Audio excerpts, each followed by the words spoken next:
Bueno, vamos a hacer una introducción, una clasificación sobre todo de las fuentes de energía renovable y luego me voy a centrar sobre todo en las dos fuentes de generación renovable, sobre todo que más me importan a mí, sobre todo además con más impacto en España, en el mundo en general y localmente también en la tierra en la que estamos. Y por último hablaremos de un concepto muy interesante que recoge o que engloba las fuentes de generación renovable, como es la generación distribuida, ¿vale? Bueno, pues otra vez se ha apagado. Ahora. Bien, no sé si se aprecia muy bien esta transparencia. Básicamente es para hacer la clasificación de las fuentes de energía renovable. Empezamos por la parte de abajo. Yo creo que todo el mundo lo sabe. Podemos clasificarlas en renovables y no renovables. Y todas, incluso las que se salen en esta clasificación de ese entorno de renovables y no renovables, todas son dependientes de algo que es vital en nuestra vida, que es el sol, como ya sabemos, ¿vale? La primera pregunta, y a veces esto tiene trampas, ¿qué se entiende como renovable y qué es no renovable? Pues bueno, yo creo que todo el mundo también lo sabe. Renovable es aquella energía, o esa fuente que le dejamos con el tiempo volver a aparecer y por tanto volver a ser usada. ¿Por qué digo que tiene trampa? Yo hace unos años escuchaba a unos investigadores noruegos que decían que para ellos la turba es dependiente de, como ya sabemos, es un tipo de carbón, era renovable porque ellos no hacían uso de manera masiva de la turba, no la quemaban y por tanto para ellos era renovable. Entonces, bueno, muchas veces también la gente confunde el término renovable precisamente con eso, contaminante o no contaminante. Entonces, bueno, por eso digo que depende. Esto creo que se me cambia cada... Sí. No del lateral, pero es que se apaga. Yo creo que no tiene pila o... Bien. Tiene un pequeño retardo. Bien, como les he comentado, vamos a hablar sobre todo de la eólica y la fotovoltaica y vamos a hacer... o intentar hacer una retrospectiva desde el pasado hasta el presente actual. Yo creo que el ser humano nunca ha sido tonto.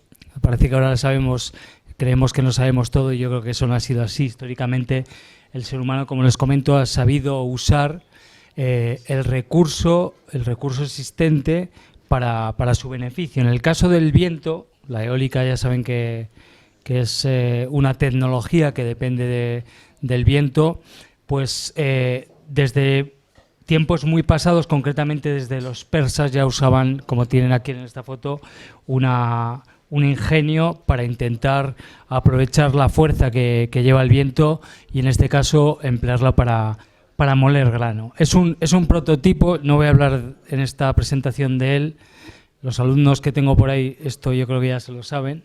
Es un prototipo que se asemeja mucho a un prototipo, y lo entrecomillo, muy actual, que es el rotor Savonius. Es un rotor, es una máquina de eje vertical, el eje sería este.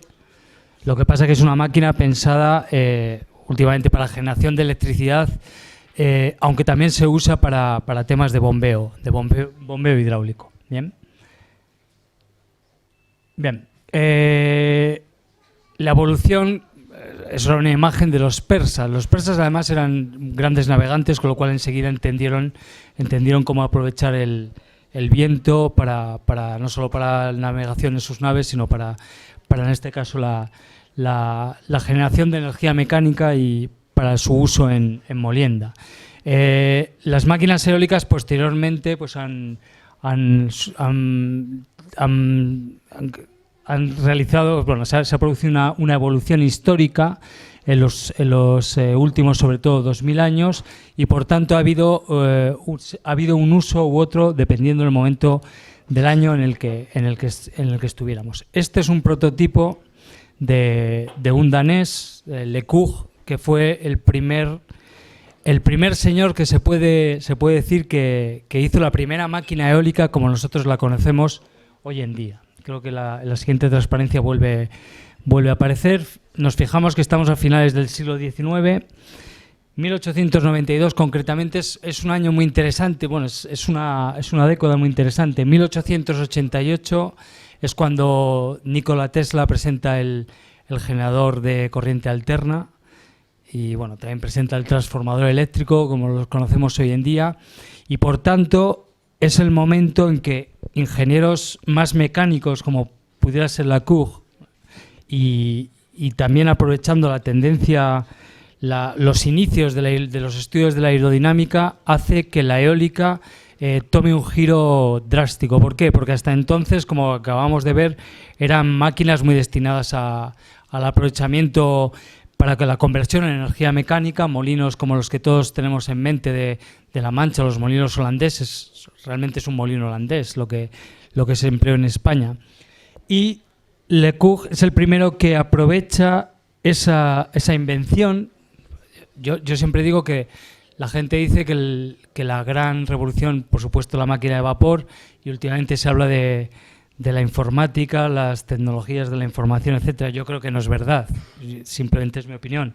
Realmente el gran salto evolutivo, sobre todo por la dependencia que está habiendo en el último siglo y medio, es la electricidad. O sea, pasamos de casi la era de las cavernas, donde muy pocos tenían luz gracias a los aceites, etcétera, a de repente a dar un interruptor y por magia aparecer luz. Entonces, ese año, en 1888, que es muy próximo a este invento de LeCoq, pues yo creo que es realmente para la humanidad un año súper importante. Además coincide, y me voy a otro tema, coincide con algo que también es de mucho interés ahora. Es una señora, se llamaba de apellido Benz, todo el mundo sabrá por dónde voy, cogió a su hija y dio un paseo de 40 kilómetros en un invento, en un ingenio de su marido que se llamaba Car.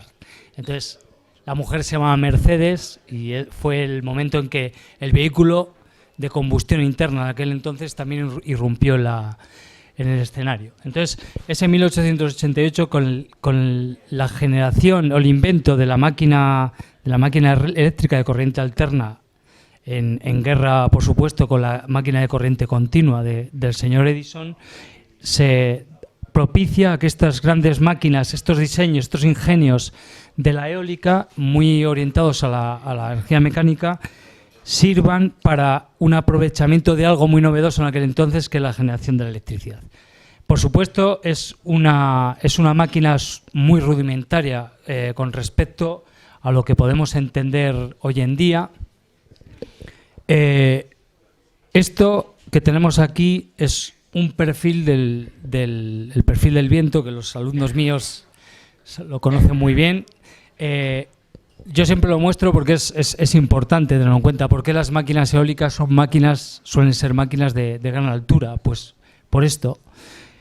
Esto está representando en el eje de la axis la velocidad del viento en un emplazamiento, y como podemos ver, la velocidad del viento aumenta con la altura hasta que llega a un límite, que es el límite geostrófico, es donde la velocidad de viento es constante, y por tanto a nosotros nos interesa llegar a máquinas, o sea, colocar máquinas con relativa altura. En la derecha vemos una gráfica que la verdad que no se ve muy bien aquí, por desgracia, pero es súper importante para entender la tecnología eólica.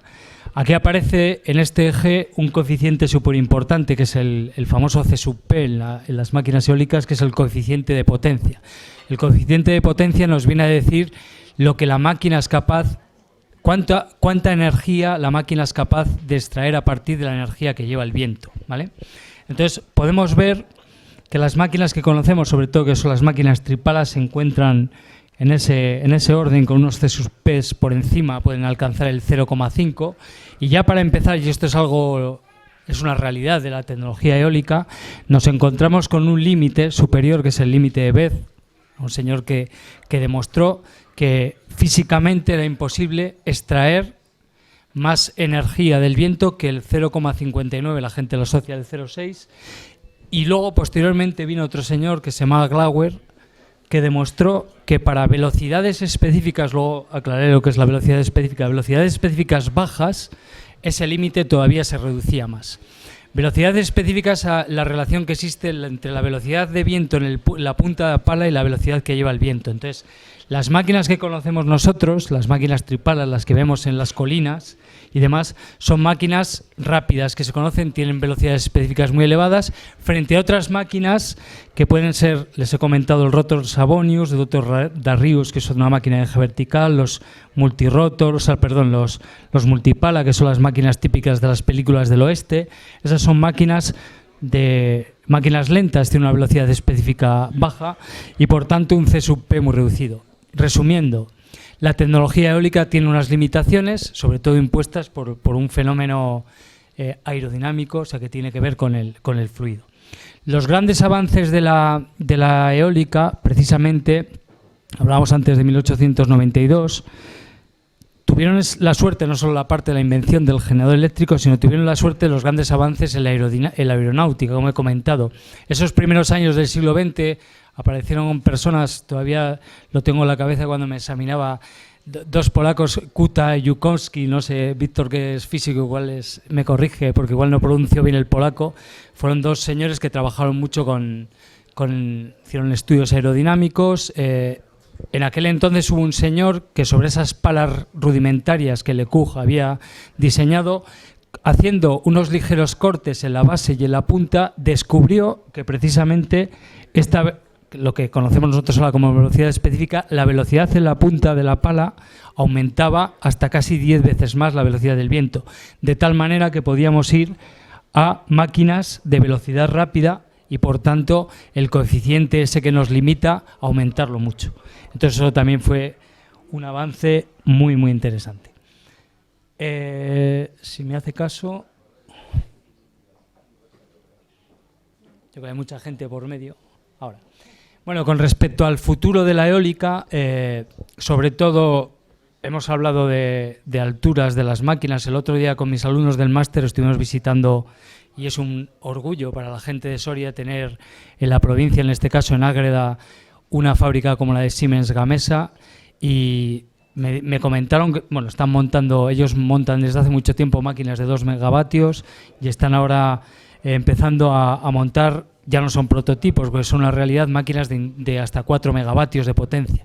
Entonces les comentaba, queremos potencia, tengo que subir en altura. ¿Por qué? Primero, porque vamos a tener más velocidad de viento, y segundo, porque vamos a tener más posibilidad de barrer más área, o sea, podemos enfrentar más pala al viento que incide. Bueno, entonces, los grandes avances sobre todo tienen que ver con los perfiles aerodinámicos de las palas.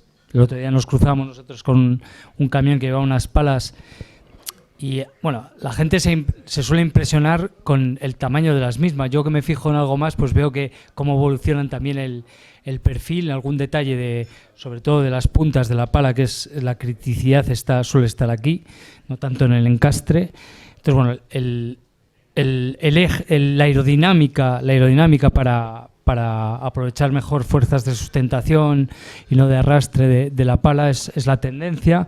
También los últimos avances, sobre todo los daneses están trabajando en... La máquina eólica tiene un problema. Las máquinas... Bueno, hay una clasificación rápida que son máquinas a barlovento o a sotavento. Barlovento es la máquina que recibe el viento, sotavento es la máquina que recibe el viento por detrás, en lugar por la parte de delante, ¿no? Entonces, claro, las máquinas a barlovento tienen un problema, que es que tienen que orientarse al viento. O sea, tienen que conseguir poner la máquina de manera perpendicular al viento para intentar aprovechar la máxima potencial que lleva el viento. Y por tanto hay que girar la máquina, hay que pensar que son grandes tamaños, grandes pesos y requiere un tiempo la orientación de la máquina. Entonces los daneses están trabajando en anticipar cómo se va a comportar el viento en cuanto a velocidad y dirección. El viento es muy cambiante. Estábamos viendo en la anterior transparencia que yo les decía que aumenta en velocidad con la altura, pero además de aumentar en velocidad también cambia la dirección. O sea, nosotros notamos cómo el viento cambia de dirección cuando nos sopla de un lado a otro, pero en ese instante en altura está cambiando también en dirección. Por tanto, la máquina hay que orientarla a tiempo y anticipando con modelos de pronóstico de qué está haciendo el viento 20-30 metros aguas arriba de la máquina, soy capaz de empezar a orientar la máquina de una manera anticipada. También se está trabajando en multirotores de diferentes prototipos, de forma aérea, cometas, etcétera. Se espera que estos artefactos suban hasta los 400 metros de altura, por tanto a ese nivel tenemos un viento súper estable y por eso es tan interesante. Y por último, de la eólica, y lo más importante de todo, y es donde está sobre todo centrado todo el dinero en Europa ahora mismo en investigación, es en la eólica offshore. Offshore son los parques eólicos marinos, onshore es tierra, offshore marino. ¿Por qué es interesante la eólica marina? Víctor y Nacho lo explicaban antes en ese diagrama de la playa, o sea, del mar y la tierra y demás. El mar ofrece un perfil... Primero, ofrece algo muy interesante la eólica, que es poca rugosidad. El concepto de rugosidad, el terreno para el viento, que no es nada más que, como decía Víctor, el aire, el cambio de altura al producirse cambios en la temperatura. El suelo, la superficie terrestre para el viento es un freno, es como si lo frenásemos. Entonces, el mar, ofrece una rugosidad muy liviana con respecto a, por ejemplo, un terreno montañoso, y por tanto esa gráfica que veíamos antes, cómo variaba la velocidad del viento con la altura, en el mar no ocurre de manera tan drástica. Por tanto, a mucha menos altura obtengo la misma velocidad de viento que si meto una máquina en tierra. Y además, como les ha comentado Víctor, hay una constante con cambio de dirección, efectivamente. En el día el viento viene en un sentido, en la noche va en otro, pero garantizo siempre viento. Entonces, el offshore, los parques marinos, eólicos marinos, son fundamentales, ¿vale? Son fundamentales hoy mismo en la eólica. La eólica marina tiene el problema, sobre todo, tiene muchos problemas. Uno de ellos principalmente es flotabilidad, que también se está trabajando en sistemas de flotación. Corrosión, por supuesto, tienen que ser materiales que trabajen en ambientes salinos y por tanto no sencillos, y algo muy interesante e importante también, que es la evacuación de la energía. Claro, nosotros en tierra tenemos subestaciones eléctricas relativamente cerca de los parques eólicos, o cuesta relativamente poco, y esto lo entrecomillo, en hacer la infraestructura eléctrica. En el mar tengo un problema de distancia hasta el punto más cercano. Entonces, ahí se está también trabajando bastante en ello. Con respecto a la energía fotovoltaica, por ambientar un poco el tema, fue Becquerel 1838, con 19 años, a mí ya me pilla lejos, con lo cual yo no me puedo comparar con él. Hizo un experimento electrolítico en aquel entonces estaba haciendo cosas con pilas, y resulta que descubrió el principio de todo esto, del principio fotovoltaico que conocemos hoy en día, ¿vale? Posteriormente hubo otros señores, Smith y otros, Adams, que trabajaron sobre el efecto fotovoltaico, pero en aquel entonces sobre selenio, ¿vale? Que luego ya veremos a continuación el gran cambio de la fotovoltaica con otro tipo de tecnología. Siempre hay que citar, por supuesto, a Einstein, precisamente porque además su premio Nobel fue por el principio, por el efecto fotoeléctrico. Ahora hablo de fotoelectricidad, no de fotovoltaica, no principio fotovoltaico. Entonces, Einstein al final, su premio Nobel fue las bases de la fotovoltaica, podemos decir, que conocemos hoy en día, y debemos recordarlo, ¿vale? Realmente, a veces en ciencia, en investigación ocurre. La fotovoltaica, debemos dar gracias a un señor que trabajaba en los laboratorios Bell, se llamaba Gerald Pearson, que se equivocó. Estaba haciendo unas pruebas sobre selenio y demás, y hicieron unas pruebas con silicio, y descubrieron una alternativa fotovoltaica al selenio que conocían en aquel entonces, con silicio. Evidentemente, en aquel entonces, 1953, carísimo, no se lo podían permitir más que los que estaban pensando en aquel entonces en mandar cosas a la Luna, empezando a pensar, y con una eficiencia súper baja, ¿vale? Posteriormente, a partir de esa evolución de esas pruebas con silicio, se consiguieron, y como veremos en una transparencia a continuación, eficiencias súper altas. El principio hay una manera muy sencilla de explicar el principio, la conversión fotovoltaica. Bueno, bien explicado ahí. Ahí dice que partimos de un material que le llama material C, que absorbe fotones, un fotón, con cierta energía que le llama S1, y es capaz de disociar o hacer que aparezcan dos materiales distintos a partir de ese C que le llama A y B, los cuales en determinadas condiciones van a ser capaces de desplazarse por algo que le llamamos contactos selectivos. ¿Vale? Esto que suena así, tenemos aquí esta imagen. Esto sería un semiconductor sin más, expuesto al sol, con un cable que ofrece una resistencia, por tanto, posibilidad de circular corriente eléctrica, pero en esas condiciones nosotros no vamos a ser capaces de extraer corriente. ¿Por qué? Porque el semiconductor va a hacer algo que no contábamos con ello, que es aniquilaciones. Se producen unas recombinaciones de algo que es el origen de la corriente eléctrica, que son los electrones, que se aniquilarían con los huecos, con los espacios libres. Bien, por tanto, necesitamos algo que va más allá del semiconductor, y como veremos a continuación es esto, que es una unión PN, es una separación, o sea, es un semiconductor especial, ya veremos con qué. Aquí tenemos una imagen un esquema de una célula fotovoltaica. Esto es una curva característica. En fotovoltaica se estudia la corriente que entrega la célula en función de la tensión que aparece en los bornes de la misma, y eso es la representación clásica de una célula, o sea, de la eficiencia de una célula fotovoltaica. Bien, les comentaba que un semiconductor, que realmente es el premio Nobel, me parece, del siglo pasado, fue a los que inventaron los que descubrieron la aplicación del silicio, en este caso para los semiconductores, ¿no? Entonces, bueno, el semiconductor sin más no es capaz de hacer esta magia que hace la fotovoltaica. Entonces necesitamos hacer algo que en el argot se conoce como dopar el semiconductor.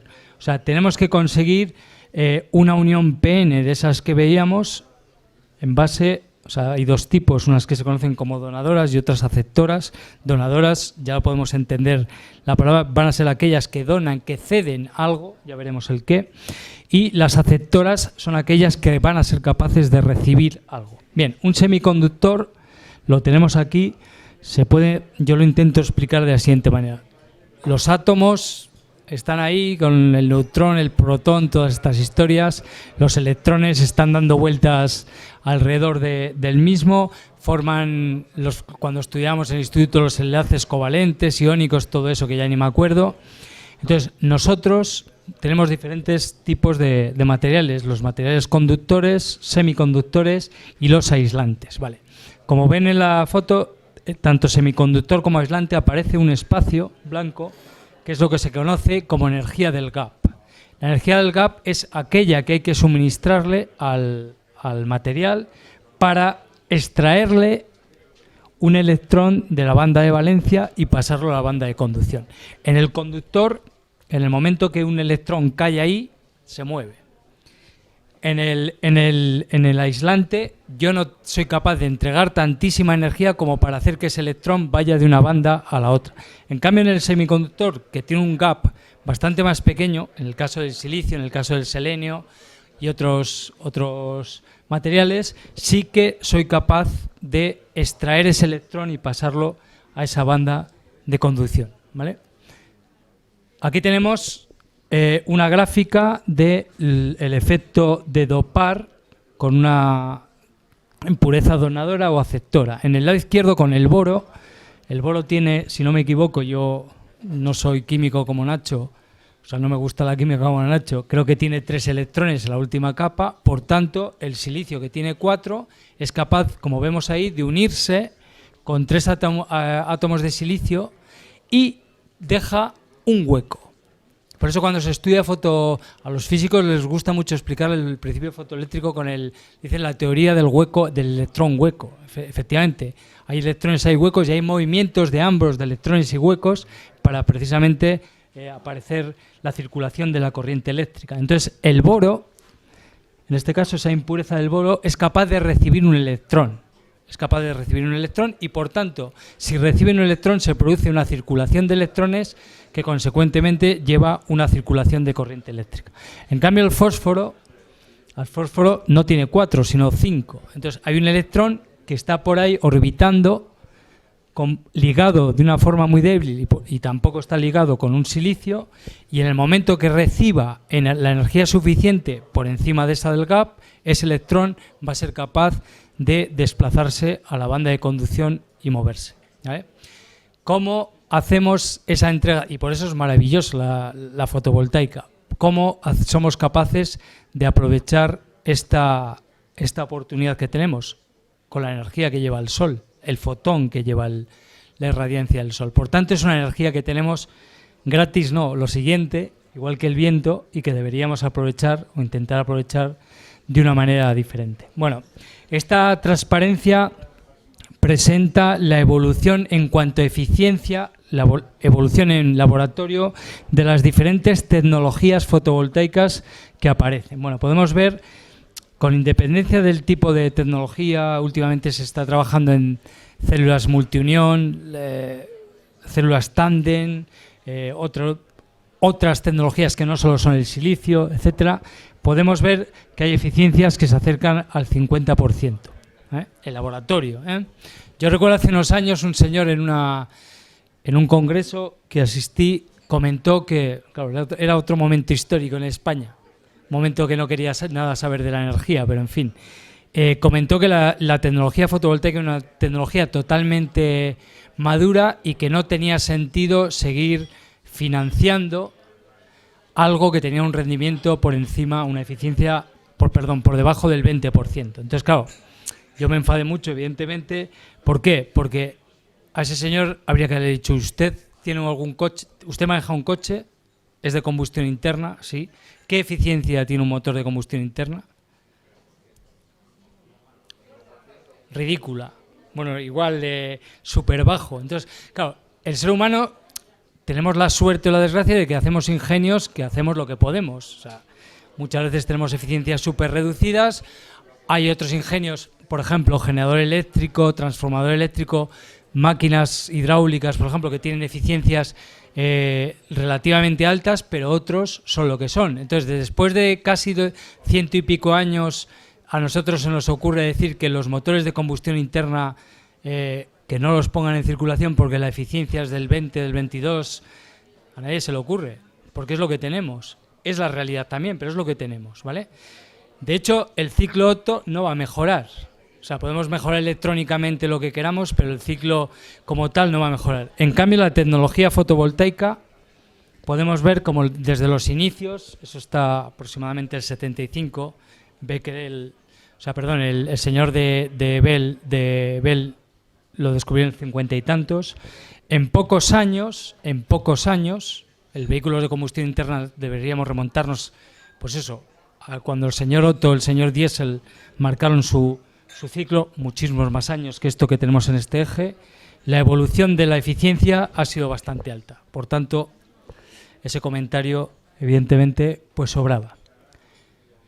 Yo creo que fotovoltaica se ha acabado y por último vamos a ver el concepto de la generación distribuida y cómo encaja, y va a ser rápido, ¿no? Susana, ¿cuánto me queda? Me queda poco ya. Vale, bueno, pues esto es un esquema clásico del sistema eléctrico que conocemos hasta la fecha. Tenemos una producción de energía eléctrica en un sitio remoto, normalmente, de algo que es el consumo, y por medio dos etapas que es transporte y distribución. Vale, pues esto ha sido hasta la fecha lo que hemos conocido. Surge el concepto de generación distribuida. ¿Qué es la generación distribuida? Pues su propiamente lo indica. Tenemos que intentar generar de manera distribuida y a ser posible cerca del consumo. Y aquí vuelvo a hablar de 1888, lo siento. La electricidad tiene un problema muy serio, que es algo continuo, no es discreto, no es como Internet, no es como yo genero en mi ordenador un mail, le doy al botón y aparecen unas cosas que son paquetes Ethernet que se van mandando a la red y que se encaminan por donde sea, llegan al destino, se vuelve a conformar una pila y se muestra el mensaje. La electricidad es algo continuo. ¿Y continuo qué significa? Que hay que consumirlo a la vez que se genera. O lo almaceno, que es el caballo de batalla del sistema eléctrico, que es el almacenamiento, o si no, tengo que consumirlo. En aquel entonces, es en 1888, cuando la guerra de las corrientes entre Tesla y Edison, la generación tenía sentido porque había un consumo, no por otro motivo. O sea, ellos, me acuerdo que iluminaban el Empire State y el otro barco ese que hizo Tesla con bombillas y tal, el generador estaba a pie del consumo. Claro, la electricidad, vuelvo a repetirme, que fue el gran avance de los últimos siglos, se convirtió en un negocio y dijeron, vamos a empezar a llegar a todo el mundo. Y para llegar a todo el mundo necesitamos centralizar la generación, organizar grandes centrales de generación para, transportando y distribuyendo, llegar a los puntos de consumo. O sea, en aquel entonces que la generación estaba localmente con el consumo, se rompió, se volvió una generación centralizada. Y ahora, en los últimos años, se vuelve nuevamente al pasado y la generación se intenta distribuir y se intenta llevar al punto de consumo. ¿Qué ganamos con eso? Pues muy fácil, ganar en eficiencia del sistema. ¿Por qué? Porque algunos alumnos míos lo sabrán, cuando yo distribuyo potencia, transporto energía por un cable, por un conductor, tengo unas pérdidas, que son pérdidas por efecto Joule, dependientes del cuadrado de la corriente que circula y de la resistencia, por supuesto. Por tanto, si yo tengo que mandar un vatio de potencia, un vatio hora de energía a 200, 300 kilómetros desde la central que genero, tengo unas pérdidas asociadas. Si yo genero en la habitación de al lado donde consumo, las pérdidas se reducen. Por tanto, la generación distribuida, pues vuelve a ser, o volvemos a los orígenes y vuelve a ser de mucho interés. Y dos palabras muy interesantes que unen generación distribuida y la energía renovable son las Smart Grid, las redes eléctricas inteligentes que meten, además del concepto de generación distribuida, renovable o no renovable, pero sí distribuida, y la capa de comunicaciones para tratar de orquestar todo, el concepto de microred, que también vuelve a ser de muchísimo interés. ¿Por qué? Porque, y va muy apoyada con las renovables, porque pretende usar esos generadores distribuidos y además locales, aprovechando el recurso local. ¿Tiene sentido que este país queme gas? No, porque no tenemos. ¿Tiene sentido que Soria queme gas? No, porque no tenemos. Lo siento que sea alguien de Gas Natural Fenosa, de EDP o de quien sea, lo tengo que decir. La matriz energética de España tiene sentido que dependa del gas y del petróleo, no, porque no tenemos, por mucho que lleguemos a acuerdos con los países de la vía. En cambio, tenemos sol y tenemos viento, nos sobra, ¿vale? Nos sobra. Otros países, por ejemplo Latinoamérica, tienen agua, incluso tienen todo, ¿vale? Entonces, diversificar la matriz energética de un país es interesante. La microred va más allá y dice, y además aprovecha el recurso, o sea, oblígate a aprovechar el recurso que tengas, el que sea. Si tienes gas porque vives en Argelia y tu pueblo está en tal, usa el gas. Aquí me estoy yendo a la parte no renovable, pero sí que en cuanto al sentido de aprovechar el recurso que tengo y no traer en metaneros o en petroleros cosas a países donde no lo hay, ¿vale? Entonces ahí el concepto de microred, nuevamente, muy interesante, y creo que esto era lo último. Creo. Sí, porque vuelve a ser lo mismo, así que muchas gracias.